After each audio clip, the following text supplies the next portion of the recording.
ఏం చేస్తున్నావురా? పెట్టిస్తున్నావేంది? మన నన్ను ఇల్లాక పెట్టియాలి. రేవండి మన నన్ను పిలిస్తే నేను ఏరుకోకపోతున్నారా? నువ్వే ఏరుకోవాలి కాదు, నన్ను కూర్చున్నావు అని చెప్పి నాకు బుద్ధి చెప్పేమో నువ్వు రేవండి తినుకుంటా కూర్చున్నావేందిరా? నేను కూర్చోలేగా నీళ్ళకి నిలబడ్డా. నేను ఒక చెట్టుకు నీళ్ళు పెట్టే కూర్చున్నా. నేనేమన్నా పని చేయకుండా కూర్చున్నాను ఏమన్నా? నేను కూడా బర్రెలు పెట్టుకుంటున్నా కూర్చున్నా. మన నన్ను పిలిస్తే అయిపోవా, నేను కూడా రేవండి తిందుగా.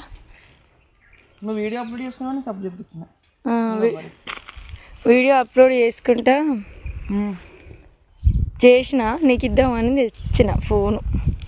నువ్వేం మంచిగా సోయి లేకుండా రేవండ్లు తింటున్నావు. మరి మన తోట మనకేంది? ఎంత బాగుంది. వస్తున్నారు రేవండ్లు. అందరు అసలు రేవండ్లు కావాలంటున్నారు.